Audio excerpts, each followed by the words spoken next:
there's would-bes swarming this area, and they're super mad at me for being in their space, even though this is definitively my space. I have video evidence. This is my space. I've been here longer than you, but they're super mad at me. I'm just gonna try to be stubborn and make clear that they can't intimidate me. Oh, that one's staring me down. Oh my. So I'm reading Lilac Girls. My neighbor gave it to me. She's nice. She actually gave me my cat. And recently I told her I like books. And so she was like, oh, I like books too. I love historical fiction. Let me throw historical fiction at your face. And I don't really like historical fiction, but she did chase me down the road one time. It was very nice. She actually sent her husband, this is an elderly couple, and he doesn't move very easily, but she made him chase me when I was on a walk to give me the book. So I'm gonna read it. I'm not even exaggerating. The sweet man, I had earbuds in while I was walking past their house, and he was shouting my name, trying to catch up to me because she sent him to lend me this book. So I'm gonna read it. So I'm about 130 pages in, so not super far, but enough that I can maybe open up this vlog, start talking to you. So this is a World War II historical fiction. Aren't they all? I know they're not, but seems like it. This is a World War II historical fiction, and we're following 3 perspectives so far, anyway. One is from the perspective of a teenage Polish girl who's been sent to a concentration camp. One is from the perspective of a scientist, a doctor. She's a doctor. I don't think she's a scientist. I don't know where I got that. And she's been sent to the concentration camps to work. And so she's observing firsthand kind of the treatment of these women of the camp that she's going to. Currently, they're kind of sifting them out. They're trying to get the people who are over 40, people who are sick, people who are not going to be the best to work, people who are pregnant, and they're moving them outside of the camp, and then they're keeping the ones that'll be good workers. And that's what she's witnessing right now where I am in the book. And then we also have the perspective of a woman in New York who is starting a relationship with a married man. I don't really understand how her perspective connects, honestly. But the doctor's perspective so far has been the one that's interesting me the most. At this point, we've kind of just done an introduction to all the women, their stories, and I'm not hooked at this point, but I am interested mildly. I will say the way the perspectives are shifting back and forth at this point isn't suiting my personal taste.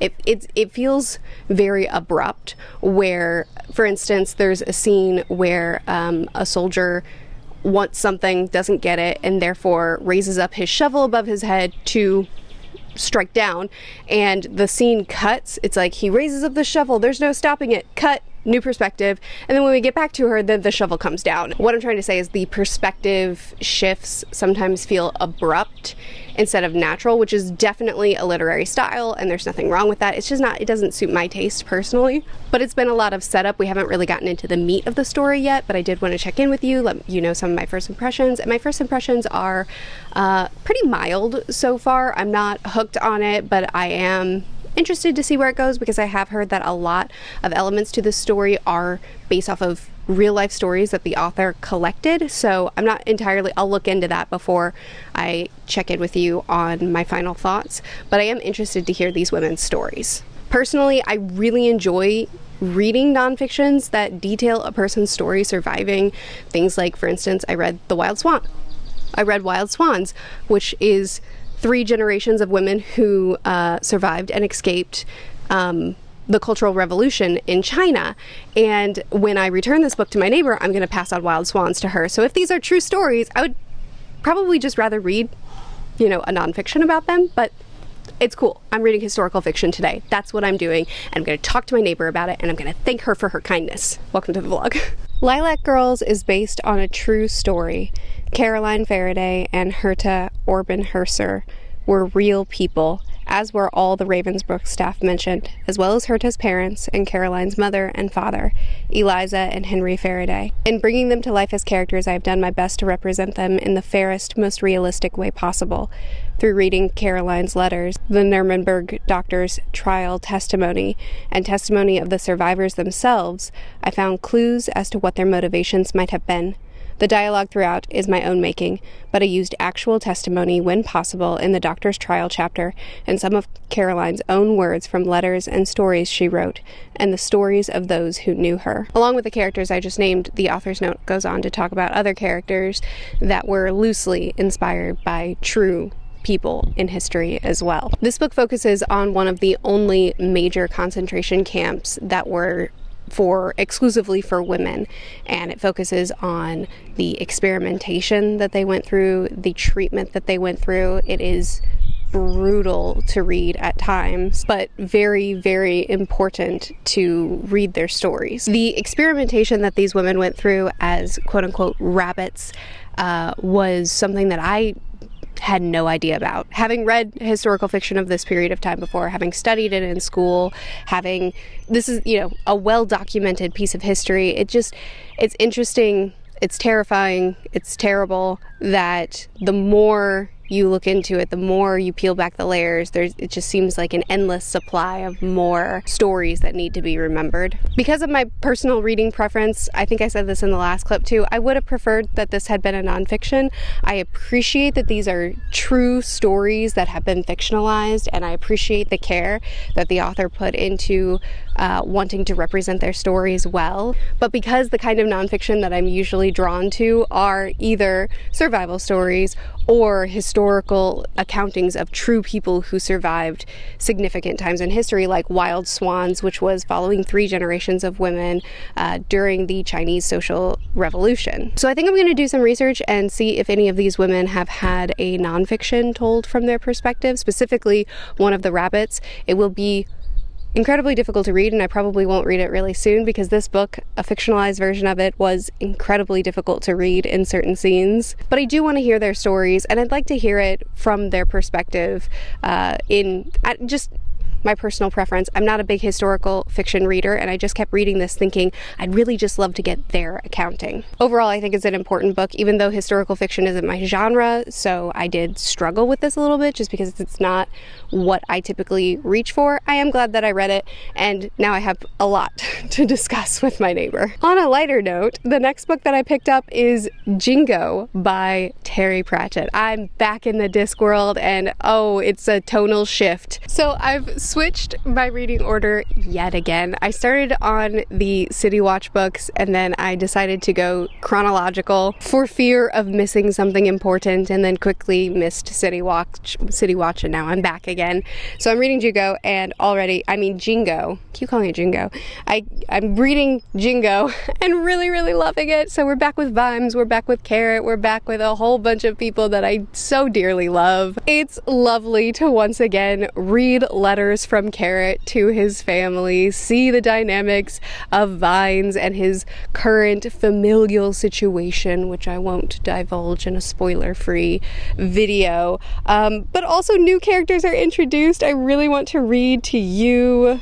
So there's like this war on the horizon that's happening currently in the plot line, and at this point everything is just kind of building up. We're getting people into play, we're seeing how they're going to handle it, we're seeing who the opposition is, and I can't really talk about the plot that much because it's all just reintroducing our characters and setup at this point, but we got introduced to this character who's a genius. He's super duper smart, and I always love Pratchett's prose, and there's so many turn of phrases and play on words that he's doing in these books that are in this book that's making me laugh or chuckle or smile or just in general have a really great time. But then there's also like long forms of introduction that are just masterful in my opinion. Lord Ventinari nodded. He knew how it was. He knew how it was far more than Leonard of Quirm did, which was why there was one key to the door and he had it. Not that the man was a prisoner, except by dull, humdrum standards. He appeared rather grateful to be confined in this light, airy attic with as much food, paper, sticks of charcoal, and paint as he desired, and no rent or food food bills to pay. In any case, you couldn't really imprison someone like Leonard of Quirm. The most you could do was lock up his body. The gods alone knew where his mind went, and although he had so much cleverness it leaked continually, he couldn't tell you which way the political wind was blowing, even if you fitted him with sails. Leonard's incredible brain sizzled away alarmingly, an overloaded chip pan on the stove of life. It was impossible to know what he would think of next, because he was constantly reprogrammed by the whole universe. The sight of a waterfall or a soaring bird could send him spinning down some new path of practical speculation that invariably ended in a heap of wire and springs and a cry of, "I think I know what I did wrong." And the entire opening scene with this Leonard has been hilarious. The way he's interacted, the things that he's come up with, the way his notebook looks, the way he's talking about this weapon of war that he's just kind of thought up in his spare time, and the way this conversation is going. It has been... I've missed Pratchett's writing. It's been a delight to be back. So I'm just at the beginning of it, and I'm having a wonderful time so far. I'll check in with you when I finish. I just finished Jingo, which is the next Discworld book, the next City Watch book that I've been reading, and I enjoyed it so much. It was so nice to be back with Discworld, to be back with this humor, with these characters, with this nonsense. I had so much fun with this story, and I'm going to give you another quote because it's Discworld, and that, I feel like a whole review for a Discworld book could be quotes. "It was because he wanted there to be conspirators. It was much better to imagine men in some smoky room somewhere, made mad and cynical by privilege and power, plotting over the brandy. You had to cling to this sort of image, because if you didn't, then you might have to face the fact that bad things happened because ordinary people, the kind who brushed the dog and told their children bedtime stories, were capable of then going out and doing horrible things to other ordinary people. It was so much easier to blame it on them. It was bleakly depressing to think that they were us. If it was them, then nothing was anyone's fault. If it was us, then what did that make me? After all, I'm one of us. I must be. I've certainly never thought of myself as one of them. No one ever thinks of themselves as one of them.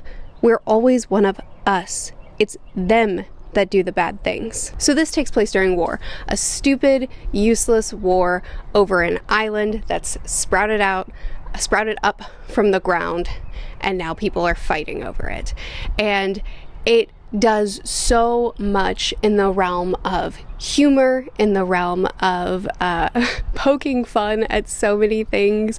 I laughed on near every page that I read of this book, but it also does so much on reflecting on war. How two people groups can be so against each other because they're against each other. How when you have an enemy, it's easier, it works better if you'll just dehumanize them all. They're all the enemy, every single one of them. They don't have personalities, they don't have thoughts, they don't have families, they're just the enemy. So I stab because enemy. But it also does so many smaller things as well, as these Discworld books always do. They're always full of nonsense, humor, ridiculousness, but there's always so much introspection as well that's just kind of handed to you, and it's like, there you go.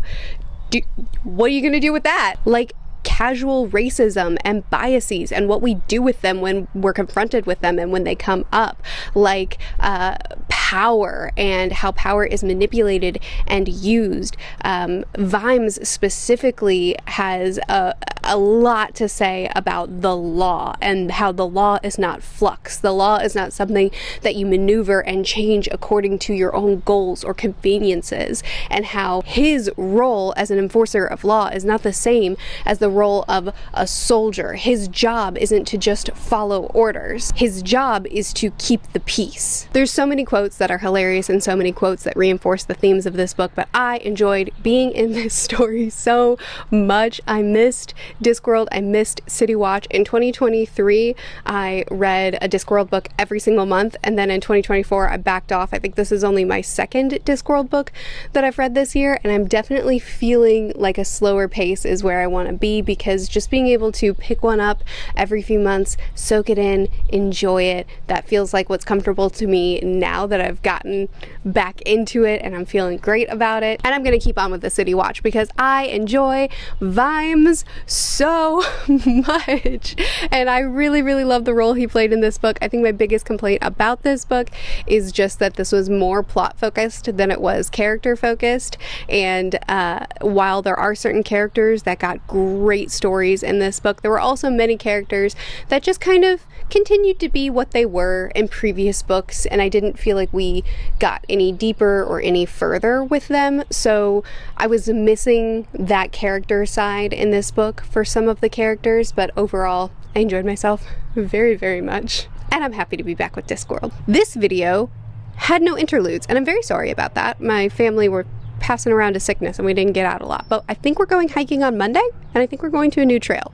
So hopefully next week there will be no vlog because I'm doing a wrap-up on Tuesday, and doing a vlog directly after a wrap-up always feels a little bit redundant, so there will be something else. But then the vlog after that should have some really good hiking. I'll see you again soon. Bye.